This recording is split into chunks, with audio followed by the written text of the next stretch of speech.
السلام عليكم soo dhawaada asxaabta filimkan waa qiso dhab ah oo dhacday 1992 waa waqtigii ay ka socdeen dagaaladii sukeeye Soomaaliya dagaaladiina waxa ay sababeen abaar 300 oo kun oo qof ayaa u dhimatay baahi darteed General Ciidid waxa uu ahay hogaamiyaha ugu awoodda badan ee haystay caasimadda Mareykankana 20 kun oo askari ayuu wadanka keenay asagoo ku soo gambanaya abaaraha iyo amni xumada ka jirta wadanka bishii Abriil 1993 Ciidid waxa uu sugayay inuu Mareykanka wadanka ka bixi doono kadib markii uu caawiyay dadkii ay abaaraha saameeyeen laakiin Mareykanka waxa uu shaaciyay dagaal waxa uu dhahay waxaan soo celinayaa nabadda qaasatan waxa rabaa inaa Ciidid xilka ka tuuro waxa uu keensaday diyaarado waliba Black Hawk iyo ciidamada Delta Force si uu 3 bil ugu taqaluso Ciidid halkan waa suuqa bakaaraha qaasatan Cirtogte waxa ayna ku arkayaan ninka Ciidid hubka ka iibiyo sirdoonkooda ayaa daba dhiganayo asagoo jidka ku sii jiro waxa uu arkayaa 3 helicopter kadibna xabad ay motorka gaarigiisa ku dhufanayaan sidaas ayaynu ku qabanayaan General Garrison ayaa xabsiga ugu imaanayo waxa uu ku dhahayaa idinka Ciidid 6 isbuuc ayaa ku qaban weyseen generalkan waxa uu ku dhahayaa anaka Ciidid ma rabin ee adiga ayaa ku rabnay intuu yaabo ayuu waxa uu ku dhahayaa aniga muhiimadda ay idin leeyahay maxay tahay waxaan ahay qof raadsado quutulyoomkiisa oo kaliya kadibna waxa uu ku dhahayaa haa waan ogahay hubka ayaa ka iibisa Ciidid ee marka noo sheeg meesha uu jiifto mana ka tagayna Soomaaliya ilaa aan ka qabano Ciidid waxa uu ugu jawaabayaa Ciidid waxa uu dhisayaa mustaqbalka wadankeena idinkana maysan ahayn ina imaataan wadankeena kan waa dagaalkeena anaka ayaan heshiinayno intuu xanaaqo ayuu waxa uu ku dhahayaa 300 oo kun oo qof ayaa ku dhimatay taasna ma ahan dagaal ee waa dabargoynta shacabka Soomaaliyeed kadibna waa uu ka soo tagayaa askarta ayuu ku dhahayaa ninkan si fiican u alaaliya maxaa yeelay Ciidid waxa uu dareemayaa qasaaro ku xigeenkiisa waxa uu ku dhahayaa Soomaaliya waqti badan ayaa nooga qasaaray waxa uu ugu jawaabayaa meeshan ma ahan sida Ciraaq oo kale Soomaalida waa dad adag halkan waa xalane waana meesha ay degan yihiin ciidamada Mareykanka askartana waxa ay bilaabeen inay ku dalxiisaan xeebta Soomaaliya waxayna la yaaban yihiin quruxda iyo cimilada Soomaaliya markii ay ku laabtaan xarunta mid kamid ah hogaamiyaasha ayaa waxa uu ku dhahayaa maxay tahay dalxiiska aad aadeen canshuur ayaa la idinka rabaa ayakana waxa ay ku dhahayaan adiga ma tihid madaxdeena madaxeena General Garrison oo kaliya ayaana dhihi kara arintaas askari kale ayaa waxa uu ku dhahayaa mudane kaliya diyaaradda ayaan ku tababarneynay mid kale ayaa soo boodaya waxa uu ku dhahayaa iska ilow mudane asaga waa uu baahan yahay isbuuc wax ma cunin kooxda Deltana asalkooda waxa ay u badan yihiin xoolo jir adabna ma lahan ayakoo sheekaysanayaan ayaa mid kamid ah waxa uu dhahayaa hadii qof Soomaali ah uu dilo qof kale haduu rabo caataha ahaado qofkaas 100 neef oo geel ah ayaa laga qaadaya qabiilka kale saaxiibkiis ayaa dhahay 100 neef iska dhaafay hal geel xataa ma dhiibi lahayn kadibna Everisman ay waxay weydiinayaan ma jeceshahay dadka caatada ah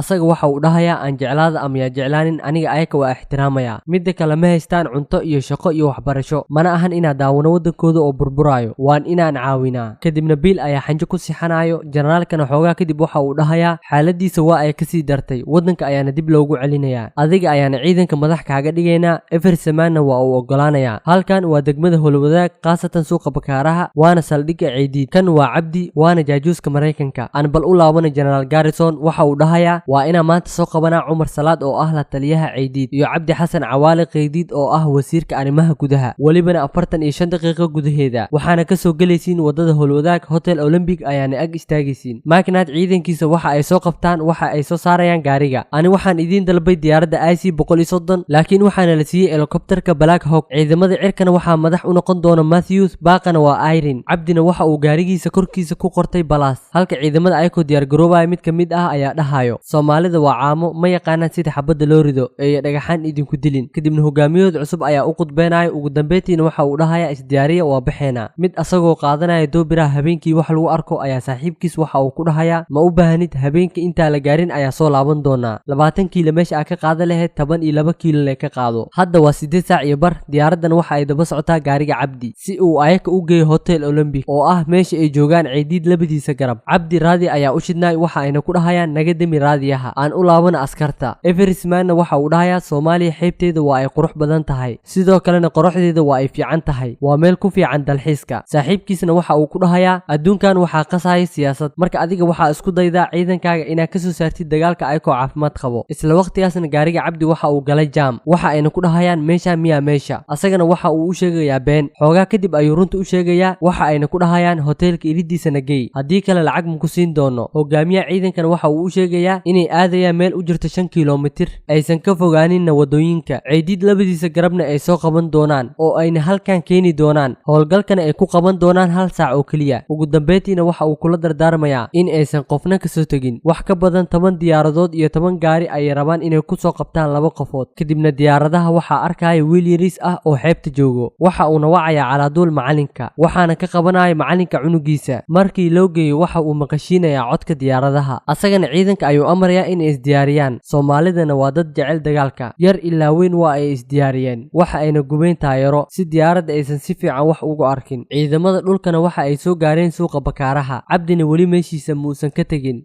salaada casir kadib ayay diyaaraddii ugu horeysay caga dhigatay, midna waxa ay ku kor degtay dhismaha korkiisa. howlgalkana saas ayuu ku bilowday. cabdina meesha ayuu ka cararay, halka diyaaraddii afraad ay tuuratay xarkihii. askartiina waxa ay bilaabeen inay kusoo degtaan laamiga dhexdiisa, halka ciidanka dhulka ay soo gaareen goobta. askartii ugu horeysay waxa ay gacanta ku dhigeen dadkii ku jiray hoteelka. askartii soomaalida ayaa meesha imaatay, waxa ayna bilaabeen xabado. blackbring asagoo diyaaradda kasoo deganayo ayaa zaban lagu soo ridayaa. diyaaraddiina waa ay u asagana xarigga ayuu gacanta la weynayaa. saaxiibkiis ayaa isla markii u imaanayo, dhakhtarka ayuuna u wacayaa. xabadahana waa ay socdaan, soomaalidana AK-47 ayay ku dagaalamayaan. cabsi ma jirto. blackbring saaxiibkiis waxa uu wacayaa ammaanduulaha, laakiin waa ay ismaqli weehayaan. kadibna laamiga ayay ka qaadayaan, waxa ayna ula cararayaan meesha ay joogaan ciidamada dhulka. isla waqtigaasna askartii kalena waxa ay soo kaxeynaysay dadkii ku jiray hoteelka. blackbringna ilaa hadda waxaa loo sii wadaa gaariga xaggiisa. ugu dambeyntiina waa ay ishelayaan. howlgalka dhanna waxaa ka hartay 5 daqiiqo oo keliya. blackbringna gaariga ayaa la saarayaa. isla xilligaasna askartii kale waxa ay rabeen inay gaariga saaraan soomaalidii lasoo qabtay. waxaa lagu soo ridayaa zaban. meeshana waxaa ka bilaabanaya dagaal. kadibna soomaalida dhufeyska ayaa laga saarayaa, laakiin ayakana waxa ay dhaawacayaan hogaamiyihii, asagana xabadda ayuu iska saarayaa. isla xilligaasna guutada saddexaad waxaa lagu amray inay ku soo laabtaan xalane, waxayna wadaan blackbringki. wadadana soomaali ayaa u gashay, beyle ayayna xabad dhuunta ugu dhufanayaan. waa uuna dhimanayaa, ayaka dhanna waa ay ka murugoonayaan midaas. mid kale ayaa gaandhariga la wareegayo, asagana aad ayuu u xanaaqsan yahay. soomaalida ayuu guryaha ku duminayaa. isla waqtigaasna macalinka waxa uu ugaarsanayay diyaaradda. askarigiisa ayuu ku amrayaa inuu ku rido sabanka, waxa uuna ku dhufanayaa marawaxadda dambe ee diyaaradda, waxaana diyaaradda ka dhumaya isku dheelitirnaanta. ugu dambeyntiina diyaaradda 61 Black Hawk waa ay dhacaysaa. niyad jabkii ugu weynaay ayaa soo gaaraya Mareykanka. General Garrisonna waxa uu u dirayaa diyaarad kale si loo badbaadiyo ciidankii saarnaay. hogaamiyaha 64 waxa uu wacaya hogaamiye 25 waxa uuna ku dhahayaa aad adiga iyo ciidankaaga diyaaraddii dhacday. kadib hogaamiye 25 kooxdiisa ayuu iskugu yeerayaa, waxa uuna ku dhahayaa Black Hawk down, yacni way dhacday diyaaraddii Black Hawk, waana inaan badbaadinaa dadkii saarnaay. waa ay baxayaan ayagoo wadada ku sii jiro ayaa waxaa soo weeraraya soomaalida. meeshana waxa ay saaranayaan liif ilaa markii dambe ay kasoo gaartay diyaarad, waxa ayna dilaysaa gaandhariga saaran cabdibilaha, halka hogaamiye 64 ciidamadiisa uu u kala qaybiyey 2 qayb wadaysa maxaabiista oo asaga ka mid yahay iyo qayb sii dagaalanta oo dhulka ku socoto. waxa ayna ku balameen inay ku kulmi doonaan meesha ay diyaaradda ku dhacday. way baxayaan, intay wadada ku sii socdeen soomaali ayaa wadada u gelayso, waxa ayna ku soo ridayaan zaban. garay marisna waa uu ka badbaadayaa, halka Tobel iyo saaxiibkiis gaariyaasha ay ka tagayaan. waa la iloobayaa, waa ayna sii dagaalamayaan. soomaali maxaa ku taqaanin, meeshii ay wax ka dhacaan waa ay ku soo shumuumaan. mid ka mid ah askartii saarneed diyaaradda ayaa difaac ka dhex galay diyaaradda. soomaalidii ayuu baaba ka dhigay, asagana ugu dambeyntii waa ay sii dhaawacayaan. isla xilligaasna hogaamiye 25 ciidankiisa waxa ay soo gaareen goobta. sakuuti ayaana sulka xabad loogu dhufanaa, qoriga ayuuna tuurayaa. wadadana soomaali ayaa liif ka saaratay. markii dambena soomaalida waxaa laga dilaa gaandhariga. shacabka soomaaliyeed ayaa dagaalka soo galayo, askartana meesha ayay ka cararayaan. ayaka dhanna dhulka ayaa ku cariirsamayo, meel ay galaan ayay weynayaan. mid askarta ka mid ah iskuul ayuu hooyo iyo carruurteeda ugu galayaa, asagoo cabsanayo. albaabka kale ayuu ka baxayaa, asagana waa uu jiifanayaa. xabadahana aabiis ayay ku dhacayaan, asagana cunuga madilayo waa uu ka qalaynayaa. halka gaariga lagu waday blackbring uu gaaray xalane, way ka soo dejinayaan. sidoo kalena baylameedkiisa ayay ka soo bixinayaan. ugu dambeyntii diyaaradda Star 41 waxa ay soo gaartay diyaaraddii dhacday. askarigiina asagoo dhaawac ah ayuu weli sii dagaalamayaa. sidoo kalena waxaa meesha soo gaaraya hogaamiye 25 iyo ciidamadiisa. askariga dhaawaca ah ayay diyaaradda saarayaan, meydkana meesha waa ay ka soo saari weehayaan. diyaaradda Star 41 waa ay duulaysaa. tikniko ayaa meesha soo gelayso, way gubayaan. ayakana 2 ayaa laga dhaawacayaa, diyaaradana waa ay diidaysaa inay soo degato. waxay dhehaysaa meesha marka koowaad amni ka dhiga. halka hogaamiye 64 asagoo wado madaxdii Ciidiid la shaqeynaysay ayaa wadada loo galayaa, gaandhiri ayaa laga dilayaa. sidoo kalena waxay xabada ku dhacaysaa mid kamid ah Soomaalidii la soo qabtay, kadibna hal gaari ayaa laga gubayaa. ayakana meesha ay istaagayaan maxaa yeelay dhaawacyada ma ka tegi karaan. oo si gacanta saaxiibkiisa ayuu arkayaa, waxa uuna gashanayaa boorsada, kadibna Jaweys ayay dhabarka xabad ugu dhacaysaa. generaalkan intuu xanaaqa ayuu dhahayaa ka taga wadadaas lacnada ku dhacday. Tobili iyo saaxiibkiisana meeshoodii ayay dhifays kaga jiraan, waxayna isdhahayeen gawaarida waa idiin soo laaban doonaan. halka diyaaradda Super 38 ay u maatay 3 qof oo dhaawac iyo meed iskugu jira inay qaado. laba wiil ayaa waxay ku soo ridayaan Zeban, mid ayaana la helaya diyaaradda. isku dheelitirnaanta ayaa ka dhumayso, kadibna waxa ay ku dhacaysaa Balaxi. generaalkan waxa uu ku dhow yahay inuu qarxo, waxa uuna ku amrayaa ciidamada inay hore ugu tagaan diyaaradda. ayagoo diyaaradda u socdo, Ruways ayay xabad ku dhacaysaa, kadibna waxa ay galayaan hotel u dhawaay. Soomaalidana waxa ay ku soo ridaysaa tuu, dhammaantoodna waa ay cabaadayaan, waa ayna isdagaalayaan. halka diyaaraddii dhacday waxa uu imaanayso diyaaradda Super 62, waana loo diidayaa inay u degto maxaa yeelay waxaa laga baqayaa in ayadana la rido. isla waqtigaasna ciidamada xalano ku sugan waxaa la amray inay isdiyaariyaan. Thomasna waa uu diidayaa inuu dagaalka dib ugu laabto. Soomaalida ayaa cashar u soo dhigtay. ciidamadan kalkan waxa ay bilaabeen inay qaataan 20 kiilo. isla waqtigaasna Tobil iyo saaxiibkiis waxa ay soo gaareen Bakaaraha. Rangers ciidamadiisa ayaa xabad ku soo furayaan, kadibna waxa uu ku dhahayaa waa ay dili gaartay Fulayahow. isla waqtigaasna generaalka waxaa loo sheegayaa in ciidamadiisa ay kala faraxsameen. kooxda Ifirsamaan ay joogto isgooska Holwadaag, Diitamaasowna uu joogo sar agteeda ah,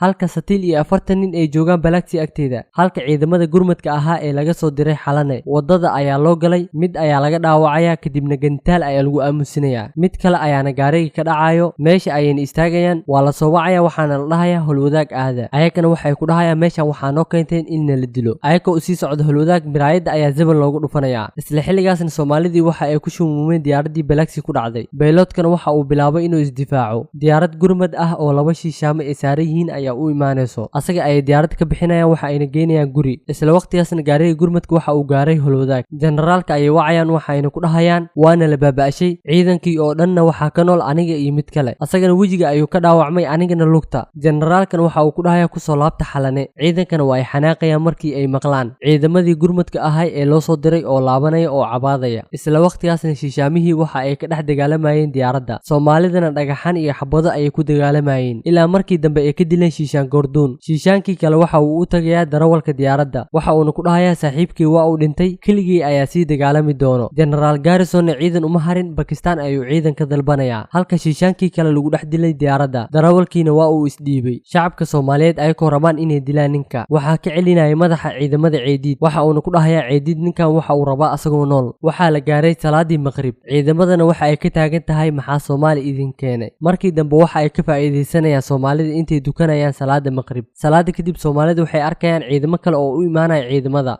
xabada ayay ku soo ridayaan. Tobili ay gadaal ka tooganayaan. Samiis ayaa caawi maagayo, asagana waa ay ku dhacaysaa, halka ciidamadii kale ay gaareen Balaxi meeshii ay diyaaraddii kale ku dhacday. generaal Garrison waxa uu toogayaa Pakistan ciidamada jooga, waxa uuna ku dhahay wadan dhan ayaa ila dagaalamaya ee iga soo gaara, halka ciidamada Ciidiid ay ku dhaheen bayloodkii waxaan kugu bedelan doonaa dadkana laga haysto. habeenkii saqdhax waxaa imaanayo ciidamada UN-ka iyo Pakistaaniyiinta. Samiisna dhiigbax ayuu u dhintay. Soomaalidana RPG ay raaxada ugu qaadeen ciidamada. diyaaradda UN-ka ayaa imaanayso, hal mar ayayna ka takhalusaysaa Soomaalida oo dhan. kadibna meesha waxaa soo gaaraya ciidamada dhulka ee UN-ka. askarta ayaa waxay ku dhahayaan isku diyaariya carar. waxaa la gaaray salaadii subax. askartii Mareykankana waxa ay waayeen gaari ay raacaan. ciidamada UN-kana waxay dhaheen fuula gaariga korkiisa. kadibna meesha waxaa imaanaya Soomaalidii. askarta Mareykankana waxa ay bilaabayaan inay fakadaan. UN-kana mar hore ayay meesha ka carareen. Mareykanka orod ayaa looga saaray Soomaaliya, waana wadanka kaliya ee taariikh ku dhigay. dagaalkaas kadib waa ay joojiyeen inay ciidamo u diraan dal kale. filimkana saas ayuu ku dhamaaday. muuqaalkan waxaa qoray Kabtan Maajid, waxaana codiyay anigoo Cabdulxaliim Cali, waxaana edit-gareeyay isla Kabtan Maajid. marka haddii aad ka heshay muuqaalkan like saar, sidoo kale YouTube-ka Kabtan Maajid subscribe saaro si ay kuu soo gaaraan muuqaalo soo socdo. waana mahadsantihiin, maca salaama.